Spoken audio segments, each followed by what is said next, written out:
This is the Math Map Book Club, where ordinary parents encourage one another to develop an extraordinary appreciation of math. We love what we know and struggle over the unfamiliar. Through witty conversation and exploration among friends, we can begin to enjoy ideas that seem difficult. Join our book club as we discover how math helps us to know God and to make Him known. Hello and welcome everybody to our lesson 13 book club. It is October the 22nd of 2025, and we are going to be talking about circles and ellipses.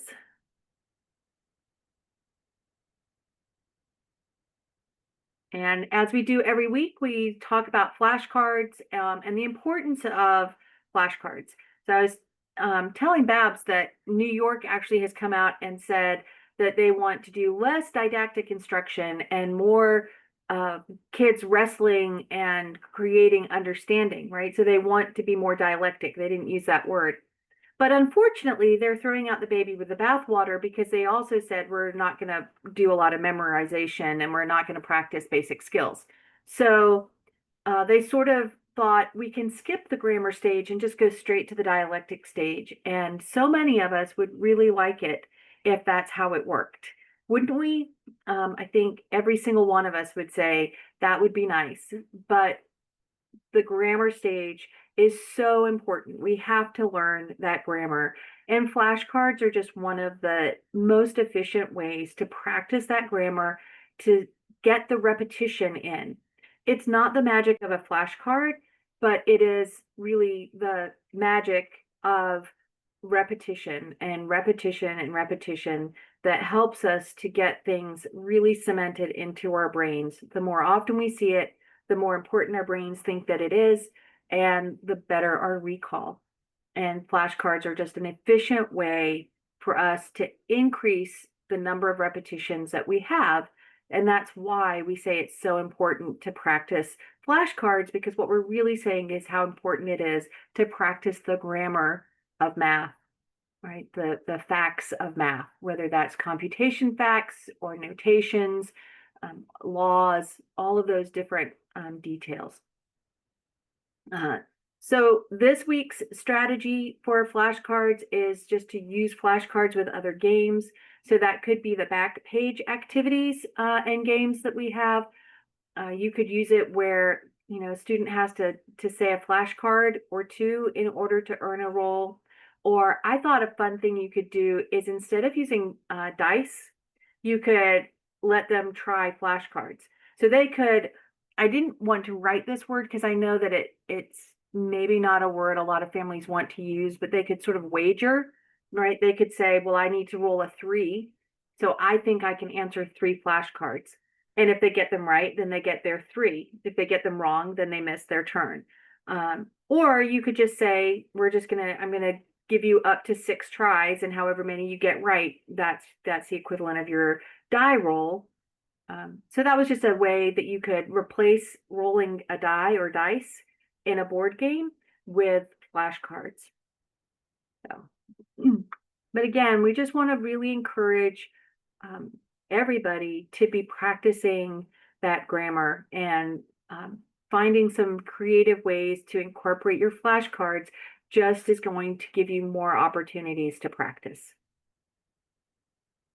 Does anybody have any questions or anything they'd like to share about flashcards this week?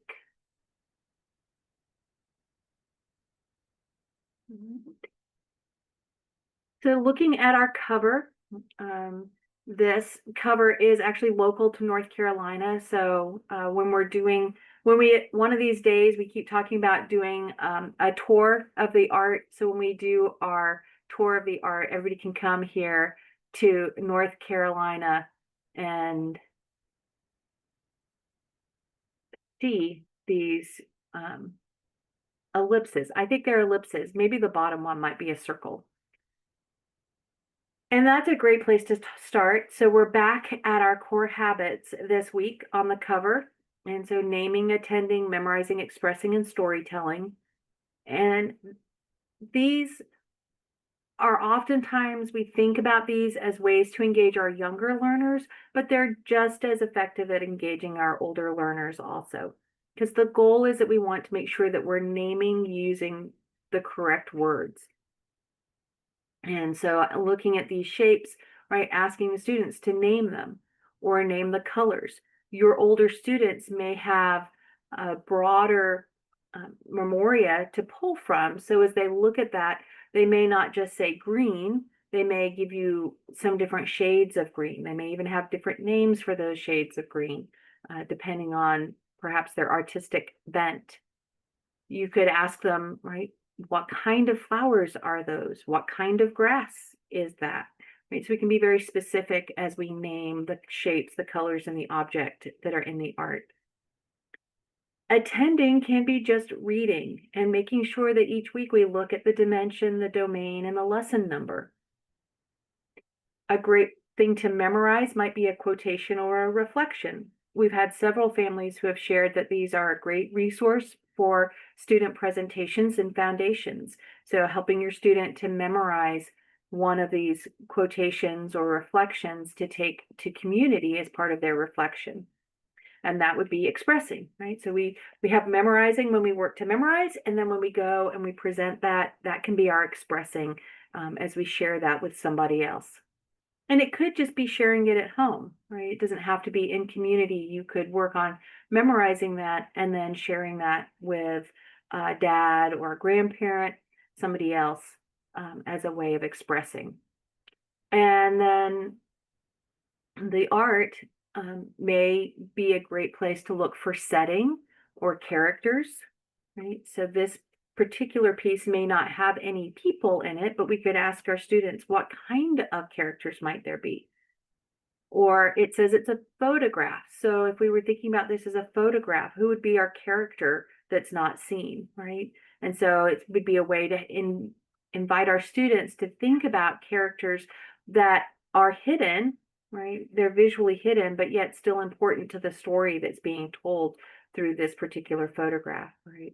Because that photographer is the one that's capturing it's their perspective. They've chosen how to frame the photograph, so we can bring that character in to that, even though we don't see them. Anything anybody would like to share about the covers?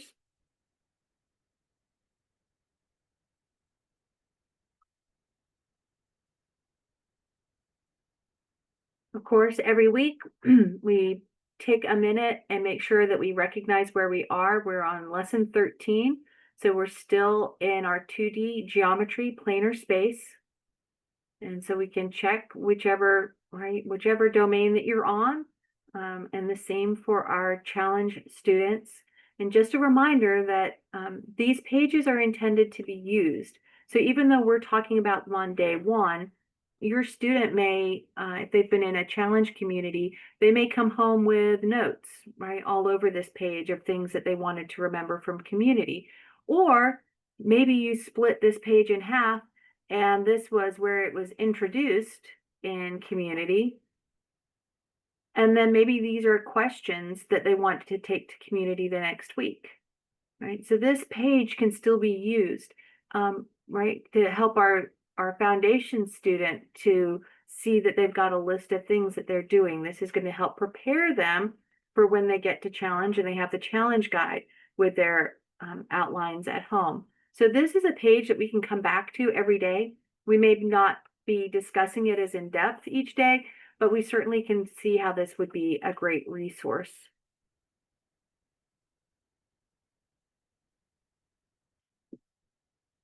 And then that gets us to talking about our strategies for lesson pages.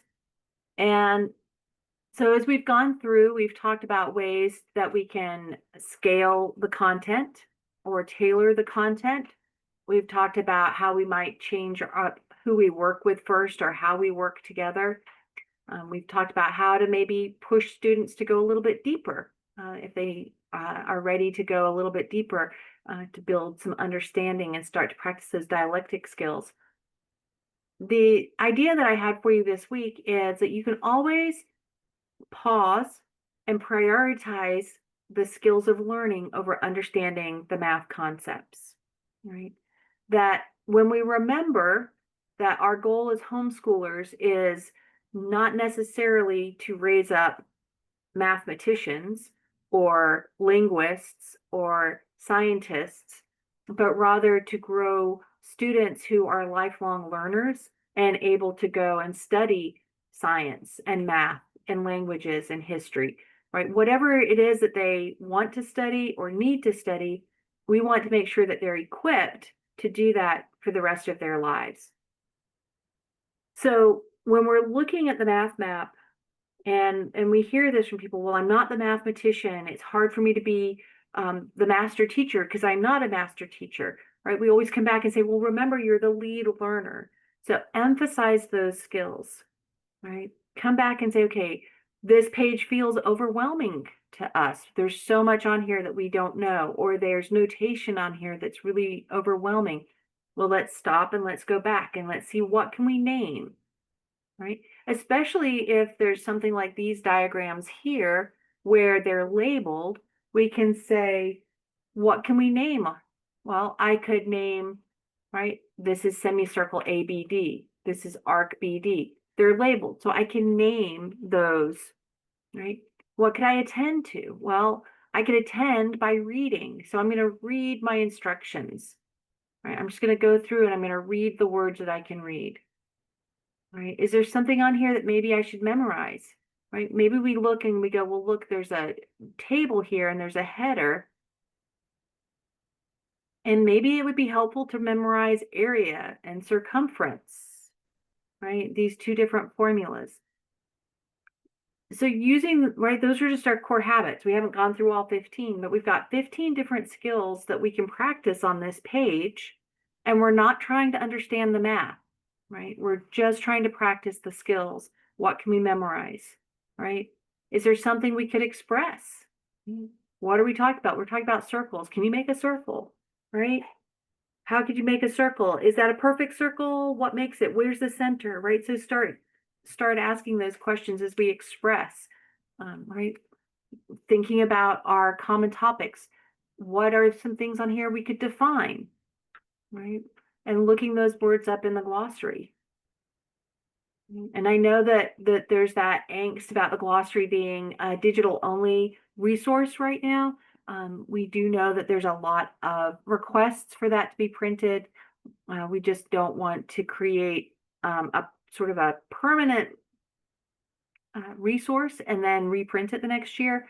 So we're waiting until we're sure that it's in good shape.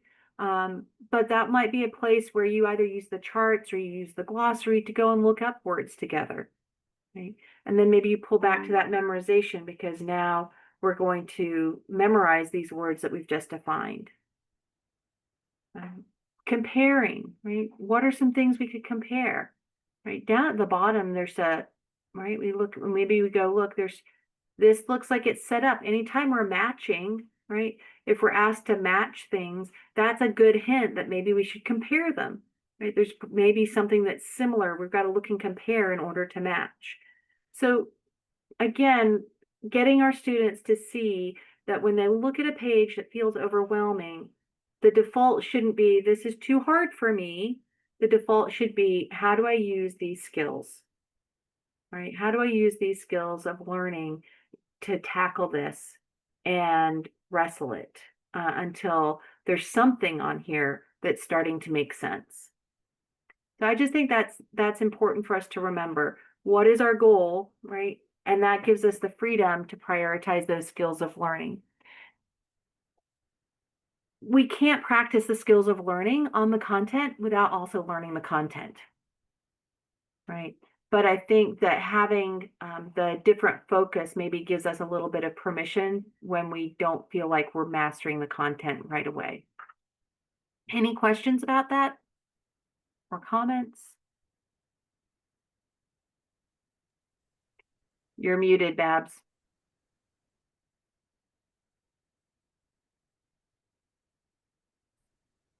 Can you hear me? Yep. Oh, my internet. Okay. So I had an idea and it might be too much work, but I envisioned drawing this on the floor with masking tape the one that the circle in the corner, and calling out things and letting our students go stand on those places. And this is probably more for home, not for like community, because that would be a lot of work.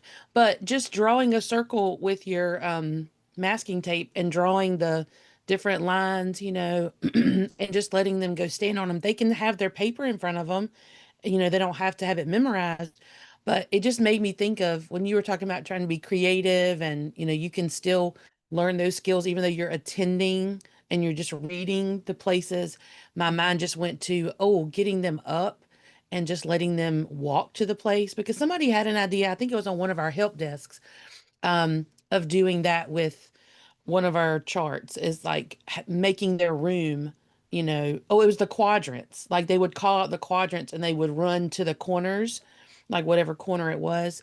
So it just made me think about taking something like this and just making it so that the kids aren't necessarily just, they are attending because they have to look at it and read it, but they're also moving, to the different parts. So I love just that, thought I'd share that Babs. idea. Yeah, and I was just thinking too, you could just have the circle itself and then tell them to, you could give them string or tape or whatever, and they could put on the cord or the radius, or you could do it with chalk in your driveway.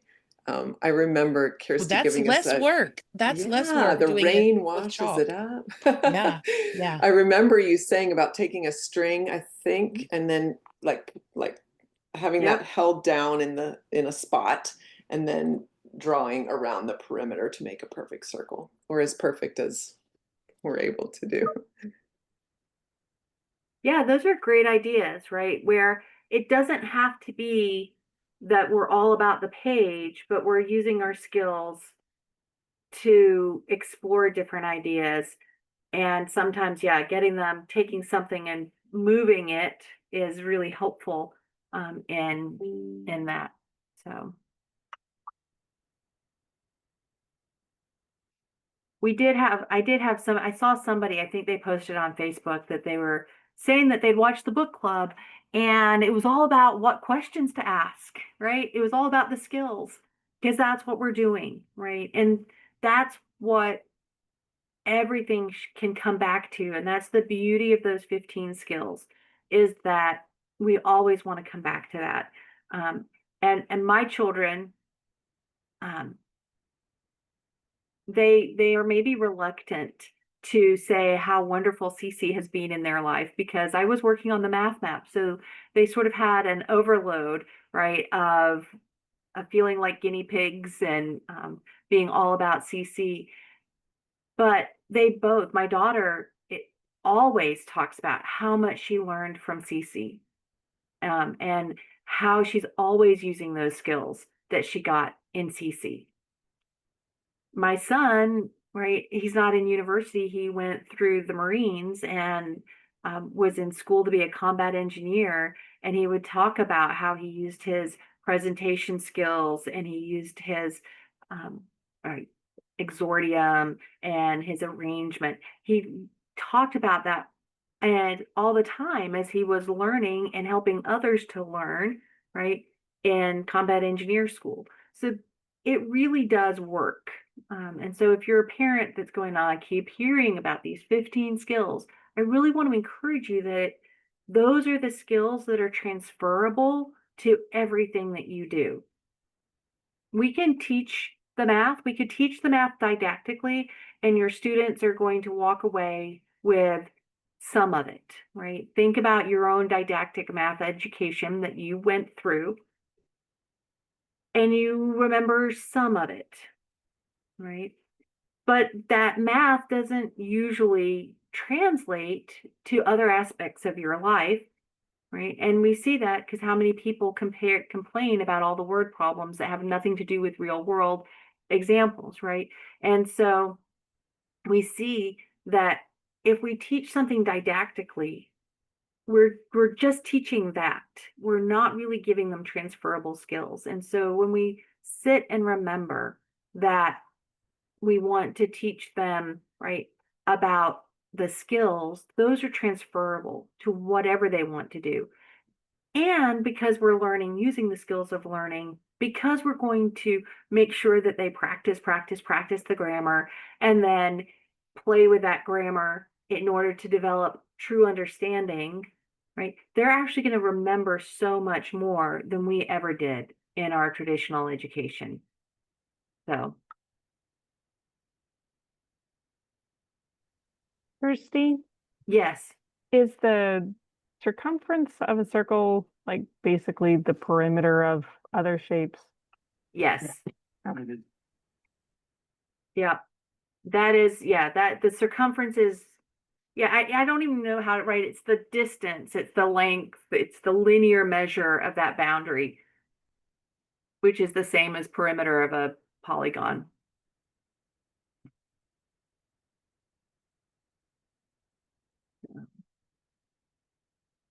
Any questions from these lesson pages?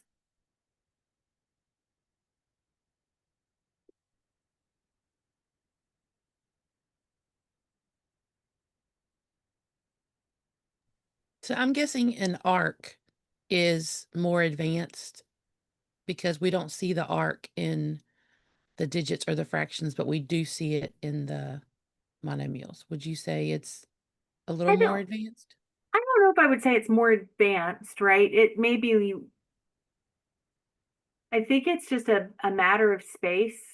And so when we look on the left-hand side at our integers and our fractions, um, right, there's a sector is on integers, but not on fractions for some reason. I think it just happens to be what fits, what space do we have. And before we talk about an arc, we really need to know what the circle is and what a radius is.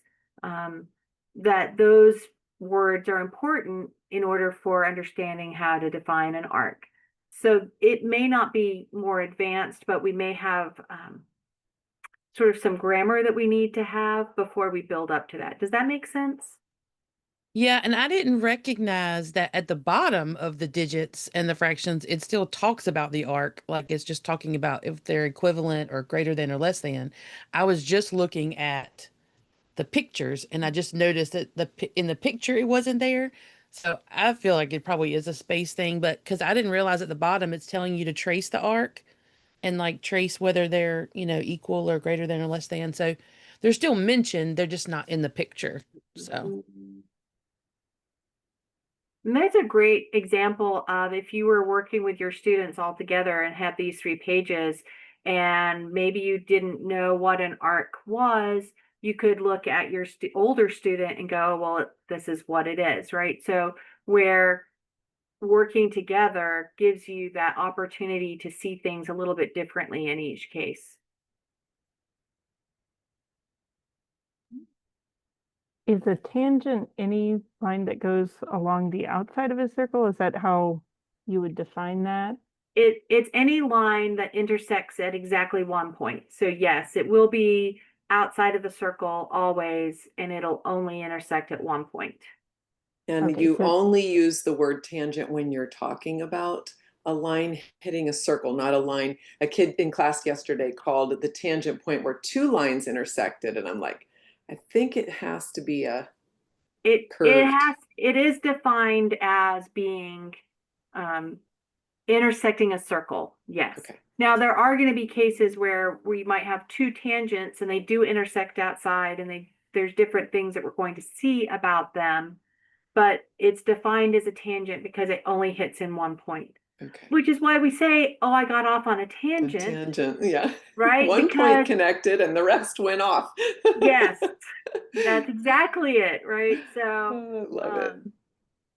so it was looking at the inside tangent versus the outside tangent, like would you say that like a circle within a circle, is it just because they hit along one point? mhm. So Okay. those are 2 circles that intersect at just one point. So it's the same idea. They're intersecting at only one point, but it's whether it's inside or whether it's outside the circles. And when we get to lesson 16, and we're going to talk about the tangent, and we're going to see how the tangent is defined in a right triangle, and we're going to think that it's something different. But if you remind me, if you care, and you remind me, right, we'll try to take a look at the diagram. There's a diagram that shows how the tangent is related to the unit circle.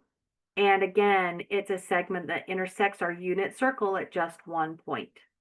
And so that's where we, right, it's still this idea of intersecting at one point with a curve. And so here we're talking about it being tangent to a curve, right, and it only intersects at one point. We're going to see when we get to lesson 25, right, it doesn't always have to be a circle, right? It could, and even in this lesson, it could be an ellipse. It doesn't have to be a circle. But it is a curve. It's the idea that it's intersecting that curve at just one point.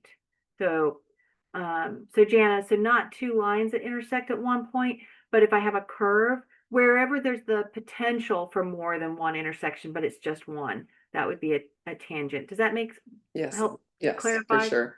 Yes. And I'm going to ask you on week 16 because I was like debating, should I? Yeah. Oh, remind me. I Remind will. me. I will. So on day 2, we practice our skills of invention. And so each week we're trying to just look at one in particular. You don't have to use comparison this week, but we're trying to just dive a little bit more deeply into each one as we come up to them. So as we look at comparison and we're looking at our invention page, one thing that you might look for is anywhere that Lee has included an image that's on a grid and an image that's not on a grid. Right? What is different in the two things? What information does a grid give us that we don't have when it's not on a grid? But why might we want to look at things not on a grid, right? And so depending on the experience of your student, you may ask deeper comparison questions. With our youngest students, we maybe just say what's different between these two, right? So if we're right, this one's not on a grid, this one is on a grid, I don't even have to worry about what the grid has to do with it. I could just say to my students, what's different, right? Compare these two images, what's different. Again, anytime we have measures, we can compare measures. So in this case, sometimes I pick these very broadly. This week I was kind of inspired by what was here.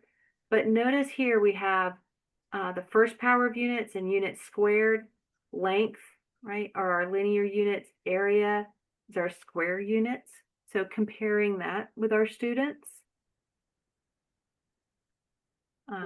With our younger students, a great thing to do is just say, look for the word compare or look for comparison symbols. So if we look through here, notice it says comparing circles. And then it talks about similarity and congruence. Those are some good comparison words. Now we would have looked at those last week in lesson 12. So those would have been good words to see and for students to go, okay, those are good comparison words. What do they mean? And then we can look inside a box, each box, right? So like here's a box that's got images, right? They're related because they're in one box. So what makes them different? These are within one box. So they must have some similarities, but what makes them different, right? Here's another box. Again, they're in one box. So what makes them the same and then what makes them different? So those are some ways that we can use those skills of comparison on our invention page. Any questions or comments on that page?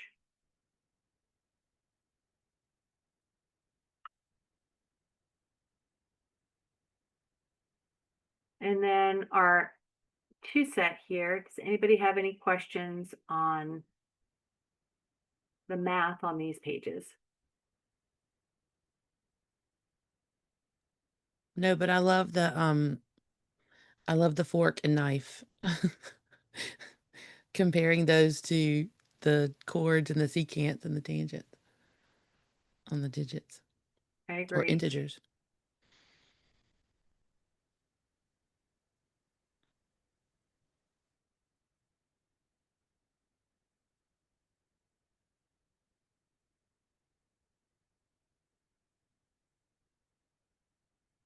On day 3, we look at our Memoria and arrangement page and practice our 5 core habits. So this week, we're circling back around and getting to memorizing. So as we look at memorizing, this is where we really want to help our students to pull together their skills that help them to memorize. And so it may be identifying things to memorize, maybe one of the things that you want to do, but it's also good to just repeatedly help them practice what are those skills of memorizing. Well, we know that one of those skills is copying and drawing, right? So this is a page happens to be a great example of something that you could copy. Now, if you have, again, different levels of student, different experience levels, a great thing to do is perhaps a highlight for them what you would like them to copy, right? So you might say, I want you to copy the circle, the axes, and then maybe you want them to copy the points, or maybe you want them to copy the degrees and the radians, or maybe just the degrees or just the radians, right? Or maybe it's just these 4 points that you want them to see, right? So you can highlight the things that you want them to copy as they're practicing. And remember, you're going to see this year after year. So if you keep a hold of that, right, you could maybe, this might be one page that you want to remember for next year, because maybe this year you just had them do the circle and the 4 points. And next year you have them add in the degree measures. And the year after that, you have them add in and memorize the radians. And then after that, you have them memorize the other points. Or maybe this year you have them memorize just the first quadrant, right? There's a lot of different ways that we could do it, but that's a way that you can write copy, and that will help them to work towards memorizing those diagrams. You can also match flashcards, right? So if you have different sets of flashcards, pulling out those flashcards, I'm not sure what deck it's in, because I'm not sure if it's one that's out yet or not, but matching the degrees and the radians, right? There's flashcards where we practice matching the degrees and the radians. So we could pull out flashcards that are going to help us to memorize this information. And then we always want to go back, especially with our older students, our challenge students, we really want to help them to see that what they did in foundations was valuable for more than just the grammar that they're practicing again in challenge, right? So they were young, they've learned skills of memorization, but they may not remember that they learned them. So that's, as parents, as teachers, we can say, hey, do you remember what you did in foundations?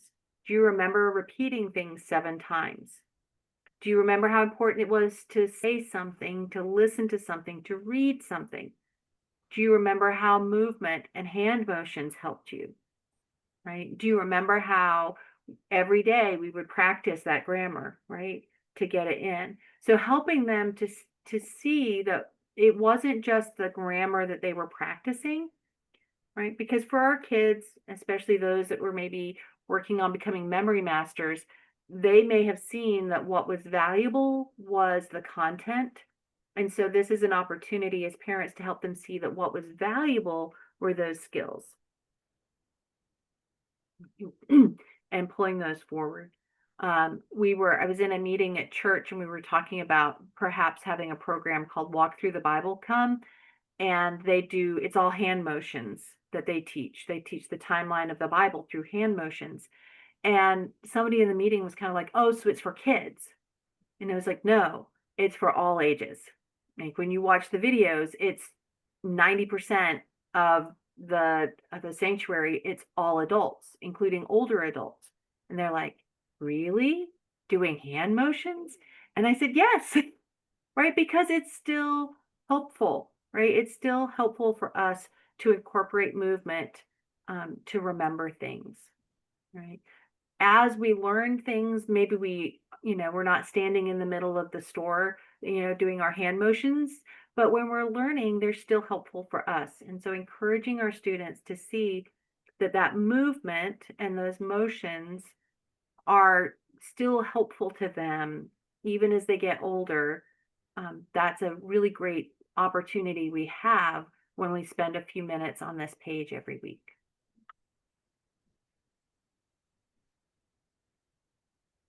Anybody have anything they'd like to say about memorizing or this page?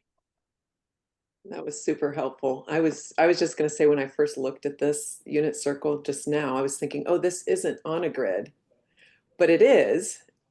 I see the XY axis, and we just did the comparison on that last chart.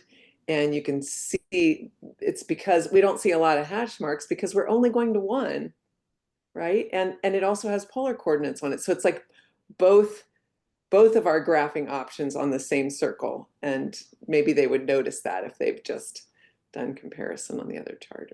Anyway.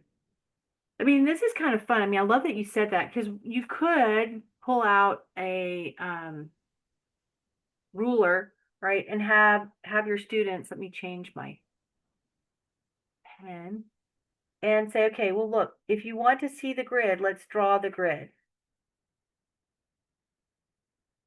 You might use a ruler and actually get it through the points.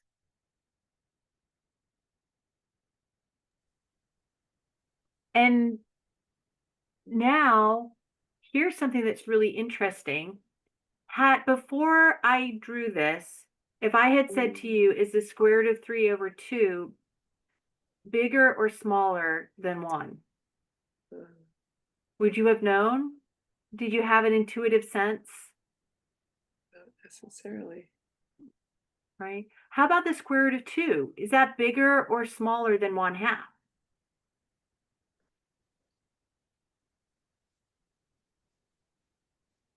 Looks like All it's of us, bigger. yeah, it's bigger, right? And when you stop and think about it, you go, okay, well, yeah, maybe that makes sense. But when we look at this, we suddenly go, oh, like I can now, if I know this, I'm also seeing that I can compare and get a relative sense of how big these magnitudes are, of numbers that are not numbers that we sort of have an intuitive understanding of, right? When we say the square root of 2 and the square root of 3, we go, what's that equal to? Right. And we start to calculate in our heads because we are so comfortable with our natural numbers, with our integers. And by extension, we're more comfortable with the rationals, right? Because I can think 5 divided by 2. I'm a little bit more comfortable of what that might look like. But when I get to my real numbers, like the square root of 3 and the square root of 2, my familiarity starts to tail off. And so even just using this arrangement and drawing in the grid helps our students to go, oh, those are all smaller than 1. And then I can actually compare and rank, right? 1/2, and then it's square root of 2 over 2 is a little bit bigger. Square root of 3 is a little bit bigger than that, right? Because we can look at those coordinates. So it's helping us to order those real numbers in a way that we haven't really elsewhere. Something else I feel like you touched on earlier was Jill and I have talked about scaffolding and how a lot of parents don't really understand what that word means. And you kind of demonstrated a couple of different ways that we can, use like the scaffolding, or just tailoring is a better word. But I think when they hear scaffolding, they don't really think it's the same thing. That you can choose things to assess. So you don't have to assess the entire unit circle. You can assess little parts of the unit circle, knowing they're going to see every single year and multiple times throughout the year, because they're going to see it at least in 16, right? And then a couple more after that. So just helping parents see that they don't have to assess on everything. They can decide. And I think maybe they feel like they don't know what to assess on, but you gave some really good examples of just this one little thing, how you could only assess on a couple of points, or, they don't have to assess on everything. I like that, Babs. And that goes back to save this page, right?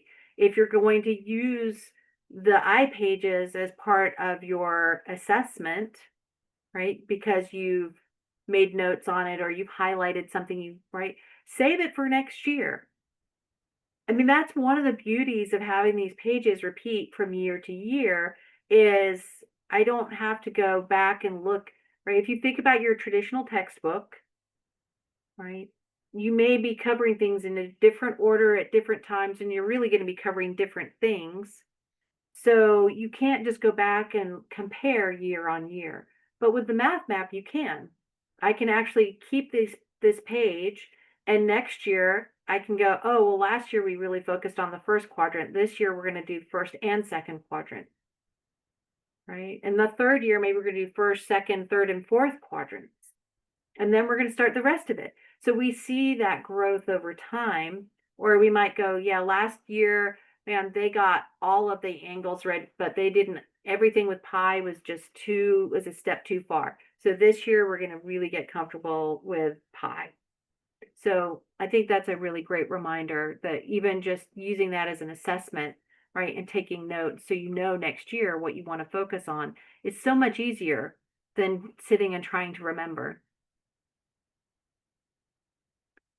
And so here's page 3. Does anybody have any questions about page 3 and the math that's here?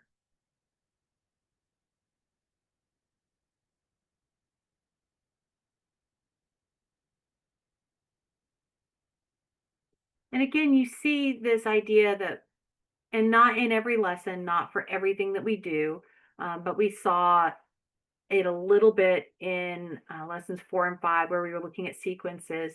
We saw it in lesson 11, where we were working in columns. We saw it in 12 when we were looking at triangles. We're seeing it here. This idea of sort of a step-by-step analysis, right?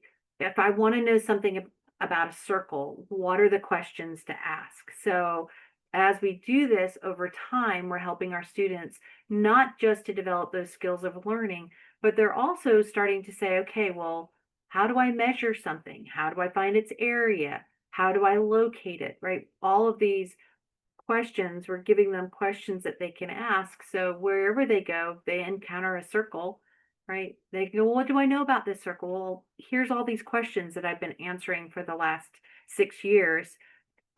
So we're actually giving them some math specific frameworks and questions to ask as well.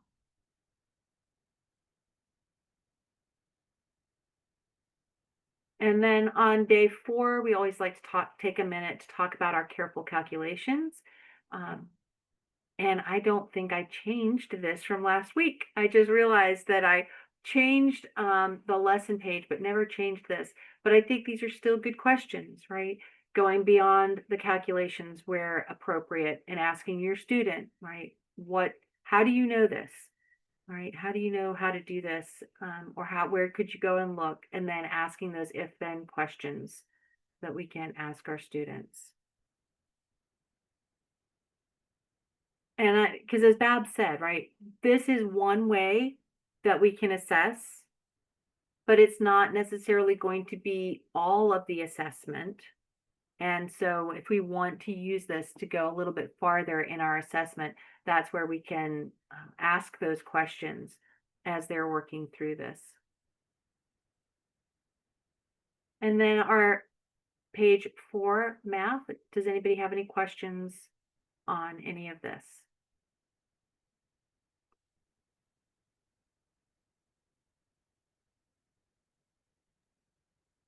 Is a polar rose a thing outside? I mean, is that just a math term? Is it yeah. Yeah, they are, because they're math, they're polar equations because they're in terms of r and theta. instead of X and Y. And Okay. even just thinking about that with your students, right? So if X is getting bigger, right, and this may be your older students who are a little bit more familiar with what you're thinking, right? If I have my regular rectangular graph and I say, and let's say I'm moving from left to right, right? So my X values are getting bigger. You could just do this with your student, right? Okay, Y is getting bigger. Y is getting smaller. Y is getting bigger. Y is getting smaller. Y is the same. Y is getting smaller. Y is getting bigger, right? And so they're just getting this sense that as my X value is growing, my Y value is doing something else. And so I'm just going to draw, right? Up and down as I go to the right. But if I say that with my polar coordinates, right, which we don't always hear, it's helpful, I think, to see the crossed axes, although we don't normally define them. Now we're saying, okay, my angle is changing. So as I do my angle, right, what I'm going to be moving around, right? So instead of moving like this for X, when I'm talking about theta, I'm going to be going around in a circle. So you could say, okay, your radius is growing, your radius is shrinking, your radius is growing, your radius is shrinking, right? And so it's a little bit harder, but you get that same sense, right? Instead of going left to right, I'm going around and around. My radius is the same. Now my radius is getting bigger. Now my radius is getting smaller, right? And so what my theta is doing is just going around in the circle, right? But my radius is either getting bigger or smaller. So that gives them that's just an activity you could try with your students and to help them see why we get these really cool graphs, right? Because my graph now is going to change depending on my angle. And so with sine and cosine, because we haven't gotten there yet, right? So if this is your student's first year, this is not a conversation for them. But if you've seen sine and cosine, we know that it's periodic. It goes up and down, up and down, up and down.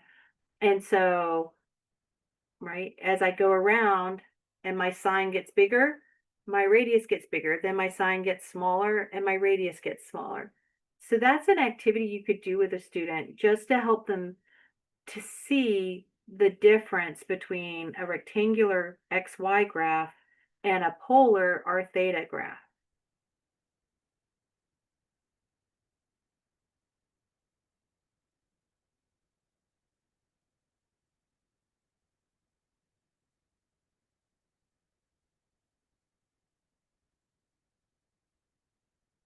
Which was maybe more than you were asking, Janet, but.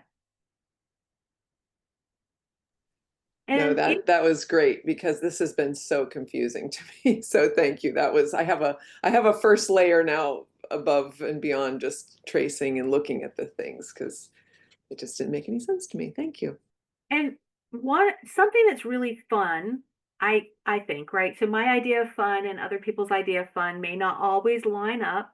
But if you have a student who is enjoying playing around with graphs, if you let them use something like Desmos.com, they can go in and they can create all of these different graphs. And they can say, well, what happens if I make A really big? What if I make A really small? What if I make N really big? What if I make N really small? And so they can play, and you can actually put sliders on so you can actually move it back and forth and see how the equation changes. So if you have a student who's kind of intrigued by these graphs and you want them to explore and sort of play and experiment, tools like Desmos are really helpful, I think, for that. Yeah, we've used the Desmos for the rectangular coordinate. Do they also have a polar? Yep. Oh, I've just not discovered that. Okay, Yep. very good. Thank you. You could just type in like R equals sine, and then I think you actually type out theta and it'll turn it into theta for Okay, you. So very good. And I'm pretty sure they have apps too. So you can actually do it on your phone as well. So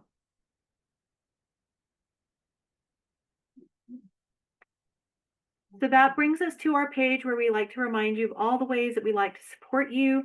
I did put on here, so you'll see we have 4 structured calls left. We'll meet next week, the 5th, the 12th, and the 19th.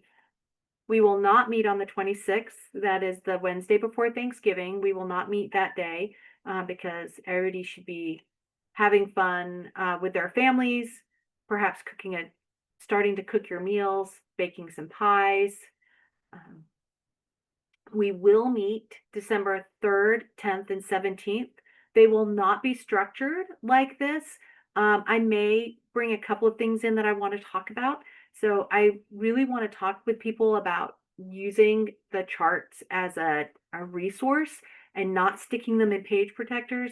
So I am thinking that I'm going to bring some examples of what that could look like, but that won't take our entire time. That time is really intended to be Someone's at the front door. time for you to ask your questions. So feel free to bring any question December 3rd, 10th, and 17th, and we will be happy to talk about those. And then we will not meet on Christmas Eve or New Year's Eve. So as much as I enjoy spending time with you all together, I think those are probably times where you will be busy with your families and doing other things. So I just wanted to let everybody know so they could be planning ahead, bringing their questions, getting their questions ready for our December meetings. Any questions about that? Will we continue and get all the way through week 28? We will. We'll pick up in January. I think it's January the 7th, if my math is correct. On January the 7th, we'll pick up with lesson 18, and then we'll go through lesson 30 in the spring. So we'll continue to be 1 to 2 weeks ahead of where everybody should be in community.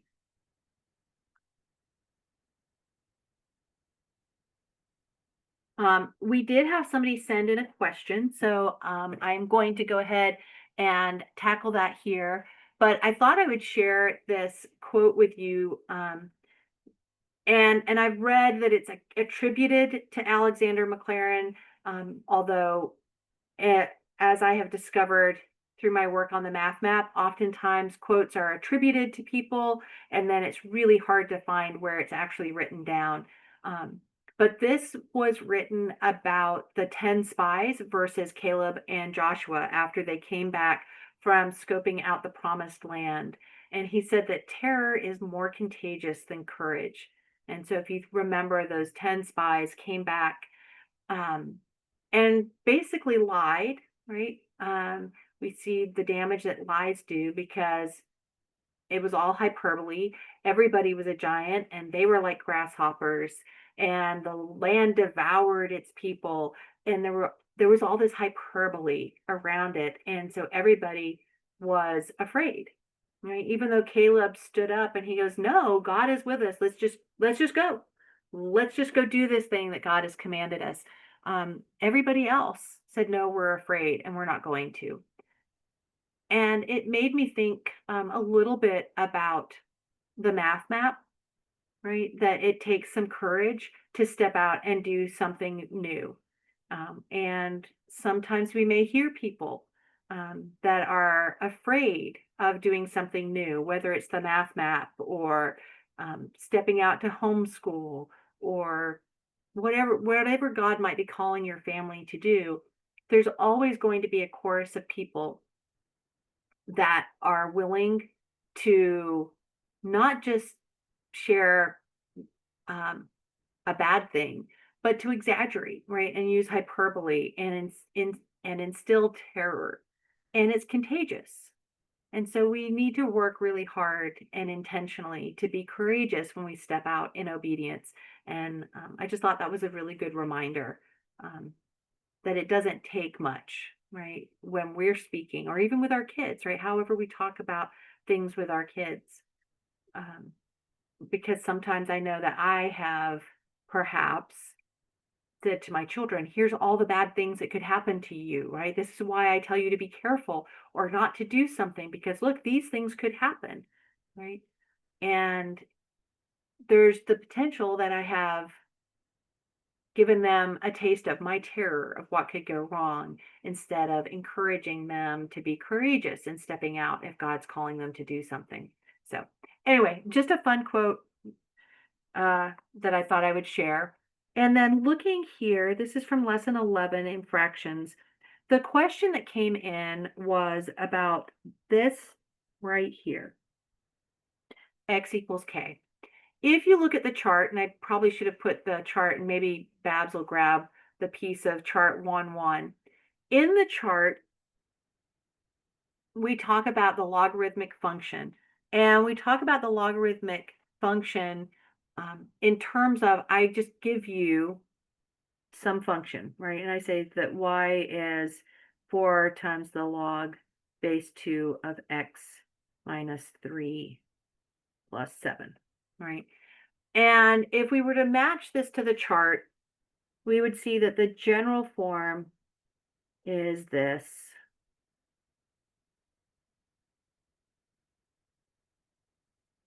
And we would say, okay, so h in this case is 3 and k is 7.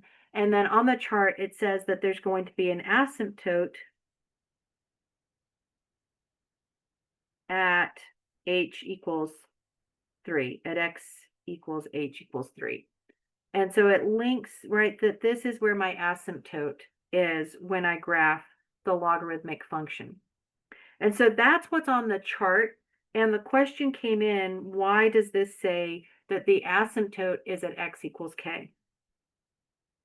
So in this case, in the lesson, that is not, let's see if I can move this.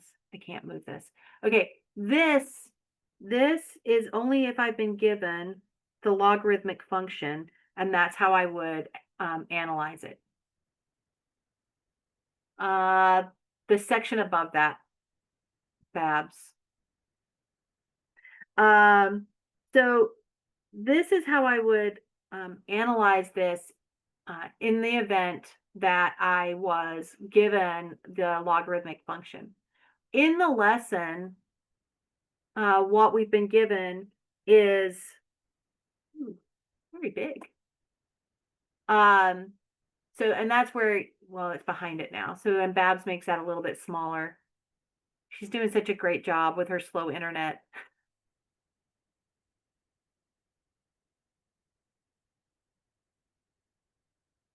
I did it. It's just not doing it. I There made we it go. smaller, but okay.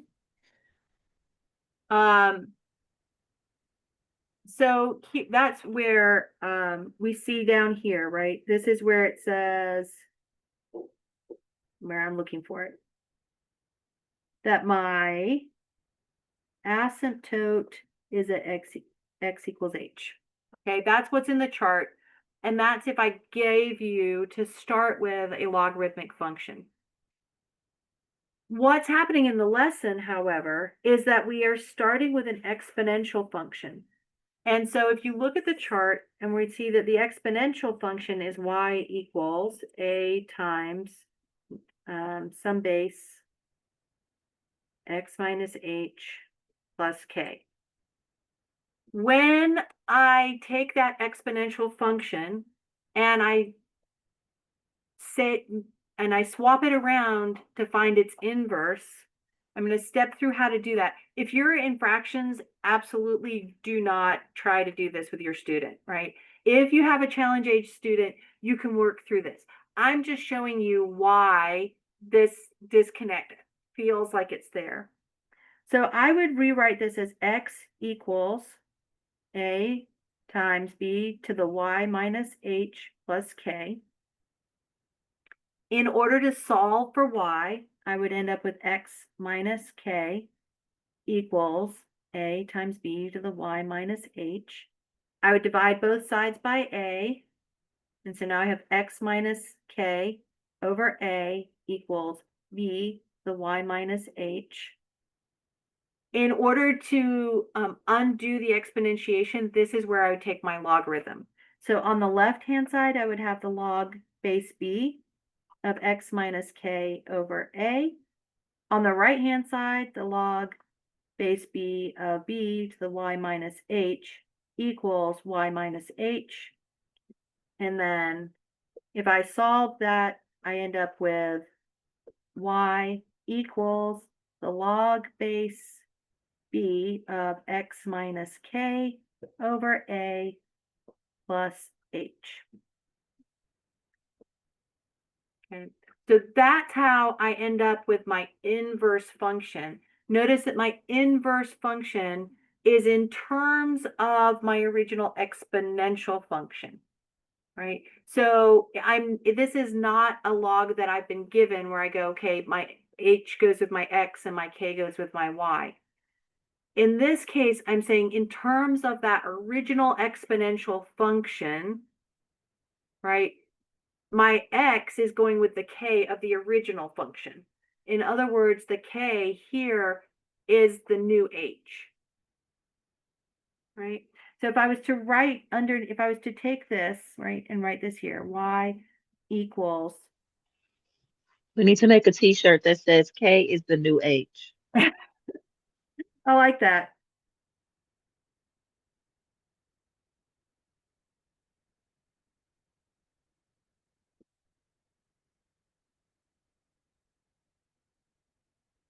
Right, we see that our k and our h's have swapped here.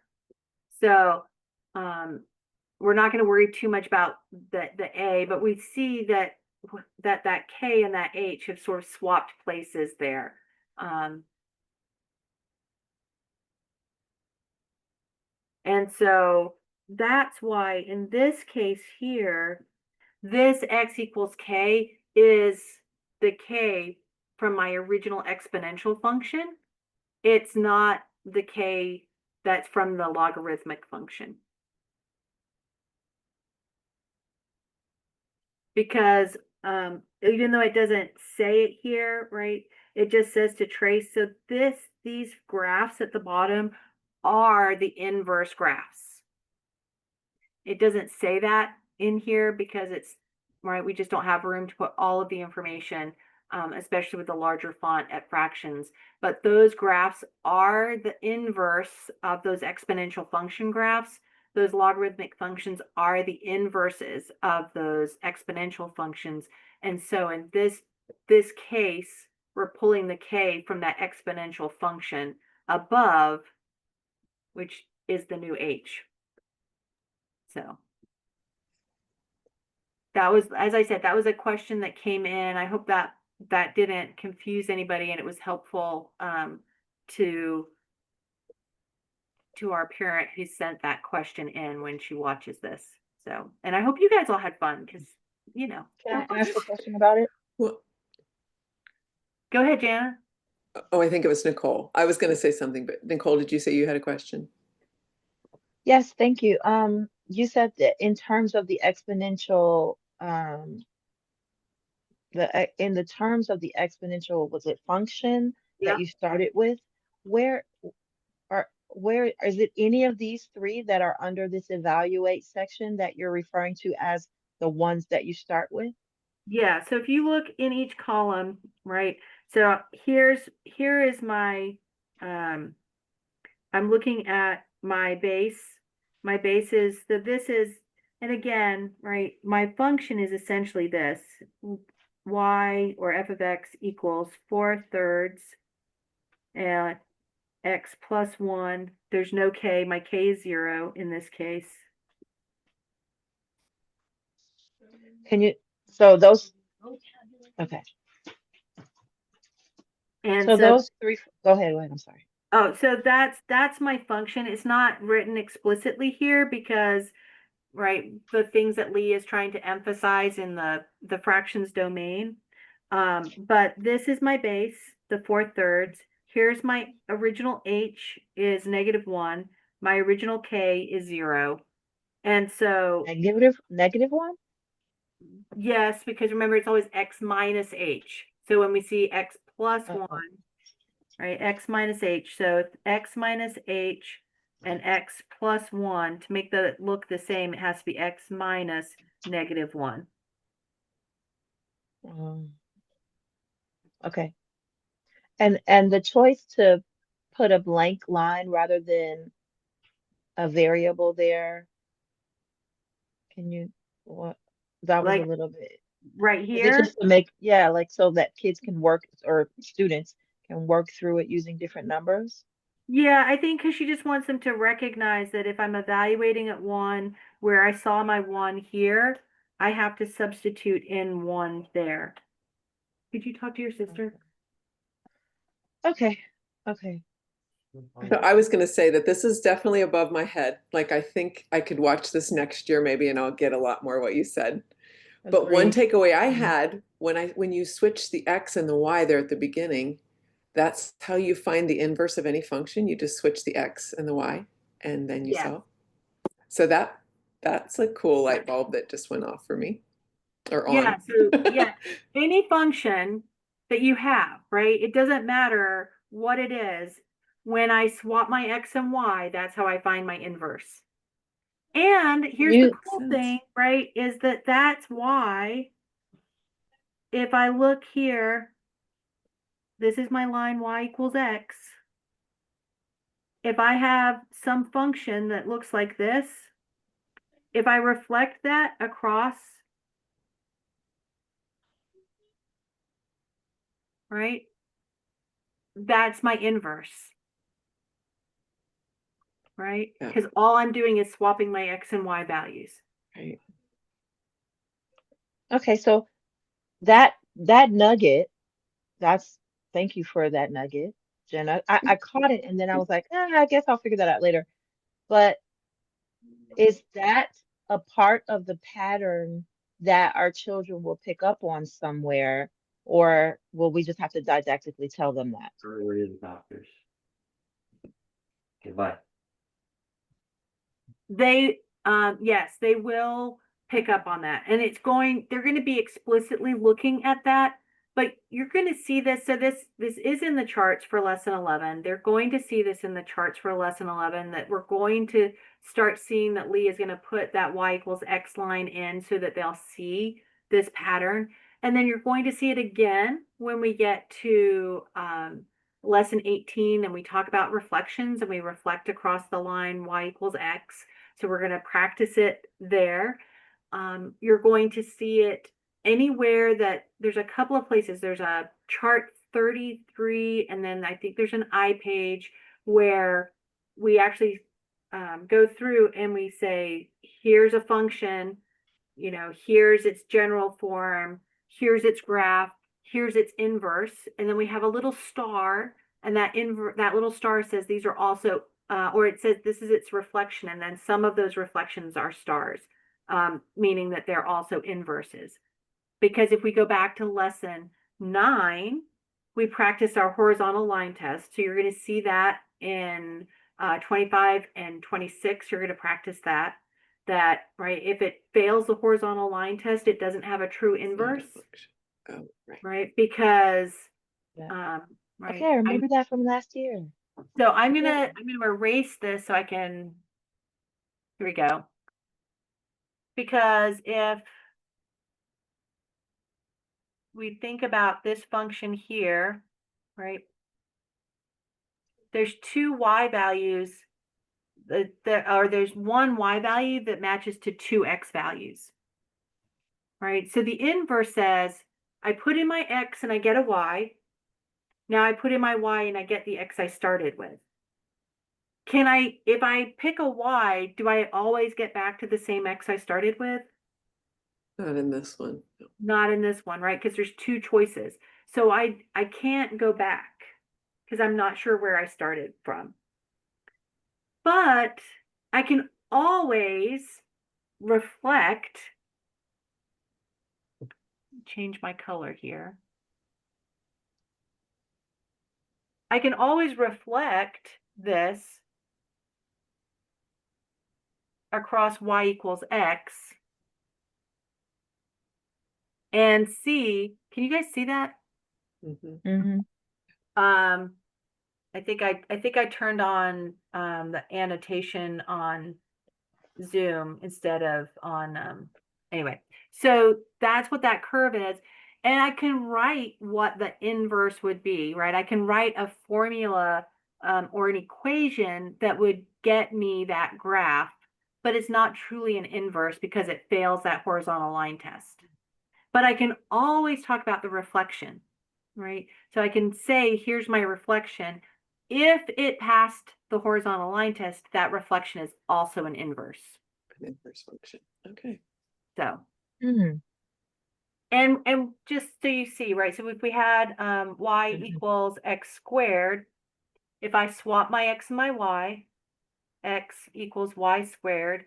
Now I'm going to solve for y. So I take the square root and I get y equals the square root of x. If I just graph that, it looks like this, right? Which is only half of what I got. There's a good hint we don't have a true inverse, but to get the full graph, I can always say it's both the positive and the negative. And now I see, right? So that same pattern of swapping my x and y and solving for y can give me the equation for that reflection. But it's not always going to be a true inverse.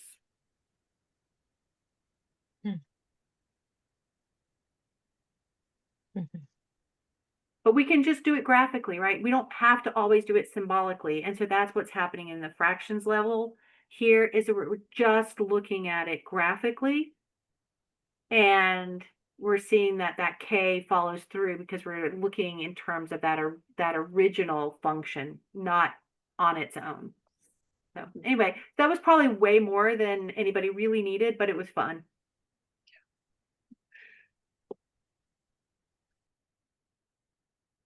Any other questions?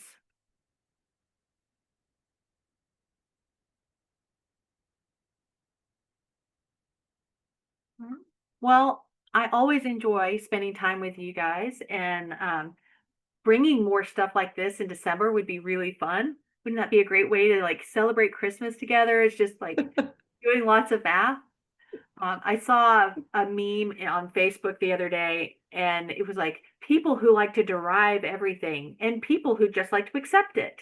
And we can be both. There's times where just accepting it is okay, but it's also a lot of fun to derive things sometimes. So bring fun stuff. Mhm. Or maybe we'll play with Desmos together in December and draw some really pretty pictures. So if you're thinking about That would be that, great. that might be a good thing that we could do together in December. So if you have ideas like that of things that you'd like to do, please feel free to let us know and we can be ready to do that. How Can we about do Your we have an enthusiasm is more contagious than terror. Yeah. Thank you. how about we do a into K matchup? Oh, that would be fun. That Can would you be make a fun. Christmas Into K tree out of matchup. Desmos?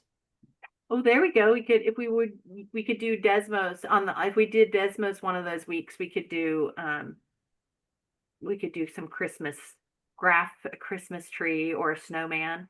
That would be fun. Okay, maybe do a demo of Desmos because I'm looking at it and I'm like, okay, yeah, I don't even know what to Yeah, that would be a fun thing to do in December, do. Mm-hmm. especially for We could those do of some you of the who are, marble sliders together. Have you done the marble slider things? Those are addictive. My kids love those. Marble sliders. It's a game that it makes graphing a game. Okay. All right. If there aren't any questions, I'll close out the call. see you all next Thank week. you. Oh, okay. Thank Have a good week. you. Next week, just as a note, next week is constructions.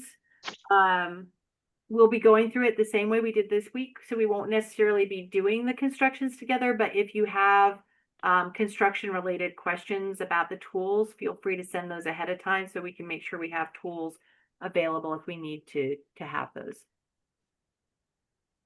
Okay. Thanks again. Have Thank a you great Y'all have a good guys. week.